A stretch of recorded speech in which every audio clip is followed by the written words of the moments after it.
Good morning, everyone. How are you all? This is Shivani Mishra, welcoming you in your favorite channel, Blossom Chemistry Classes. Okay, for class 12th, these days we are preparing Unit 10, Haloalkanes and Haloarenes. In this topic, the heading is Methods of Preparation of Haloarenes. In the previous videos, you have prepared methods of preparation of haloalkanes. Now today we will learn preparation of haloarenes. So there are three methods by which we can prepare haloarenes. First is direct halogenation, second is side chain halogenation, third is from benzene diazonium salt. All these three are very important, but the third one is quite important as these contain a number of naming reactions. Now moving forward, direct halogenation, the first heading. Chloro and bromo derivatives are prepared by this method.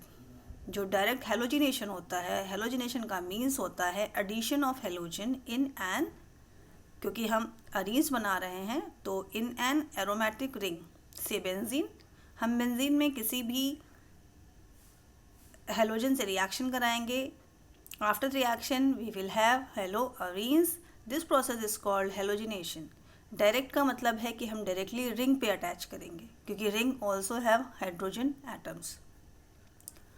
तो chloro and bromo derivatives इस method से prepare किए जाते हैं. For this reaction catalyst are also used and they are anhydrous ferric chloride or anhydrous aluminium chloride, that is FeCl3 or AlCl3. And this reaction, very important line, these reactions occur at room temperature in absence of direct sunlight. यानी ये reaction आपको room temperature पे करनी है, कोई अलग से heat provide नहीं करनी है और डायरेक्टली सनलाइट से बचाना है. Absence of direct sunlight. Now we are having the reactions as I told you कि बेंजीन में हम हेलोजन का रिएक्शन कराएंगे. आप ऑलरेडी पढ़ चुके हैं कि क्लोरो और ब्रोमो डेरिवेटिव बनेंगे. तो एक बार हम इसकी क्लोरीन से रिएक्शन कराते हैं और एक बार हम इसकी ब्रोमीन से. See here, this is benzene, formula is C6H6, यानी कि इसके पास 6 कार्बन है और 6 हाइड्रोजन है. All the 6 carbon having 1 of hydrogen. One hydrogen from this carbon atom will move to the chlorine and form HCl. One chlorine atom which is remaining is attached to here. मतलब यहाँ का hydrogen, इस carbon पे जो hydrogen है वो replace हो जाएगा by this chlorine atom in presence of anhydrous AlCl3 aluminium chloride और FeCl3 ferric chloride.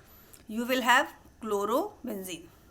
Same reaction we will occur here with the bromine in the same absence, but यहाँ पर हम क्या ले रहे हैं, एल्युमिनियम ब्रोमाइड और फेरिक ब्रोमाइड AlBr3 और FeBr3. We are having bromobenzene, right? Now the next one. For the same reaction, toluene gives mixture of ortho and para-chlorotoluene. This is toluene, you all know, C6H5CH3. जब benzene ring के ऊपर CH3 attach होता है, this will be called toluene. इसकी reaction हम chlorine से कराएंगे. In absence of FeCl3 you will have the mixture. Functional group जो भी इसमें अटैच होता है रिंग में, उसके जस्ट पास की दोनों पोजीशंस को हम कहते हैं ऑर्थो. आप ऑलरेडी फर्स्ट ईयर में पढ़ चुके हैं, बट स्टिल रिमाइंडिंग इट. इसको कहेंगे हम ऑर्थो. ये दोनों पोजीशंस कहलाती हैं मेटा पोजीशन और इसके जस्ट सामने वाली पोजीशन कहलाती है पैरा पोजीशन. तो आप चाहे इधर क्लोरीन अटैच करें चाहे इधर अटैच करें. यहाँ पर इस रिएक्शन में इधर अटैच है क्लोरीन, दिस इज ऑर्थोक्लोरोटोलुइन, और जो जस्ट सामने अटैच है दैट इज कॉल्ड पैराक्लोरोटोलुइन और HCl रिमूव होगा. तो आपको मिक्सचर मिलेगा टोलुइन के साथ, बट ऑर्थो का आपको कम मिलेगा डेरिवेटिव और पैरा का डेरिवेटिव ज़्यादा मिलेगा. As it is written here also, ortho minor है और पैरा आपका मेजर क्लोरोटोलुइन है. तो सेम ही रिएक्शन टोलुइन के लिए आपको मिक्सचर मिलेगा. अदरवाइज अगर आप बेंजीन से कराते हैं तो आपको सिंपल क्लोरो बेंजीन, और अगर ब्रोमीन से कराते हैं तो ब्रोमो बेंजीन का फॉर्मेशन होगा. आज की वीडियो में इतना ही. Stay home, stay safe. Corona is very very tough time. So children, till then, thank you so much. Like and share the video.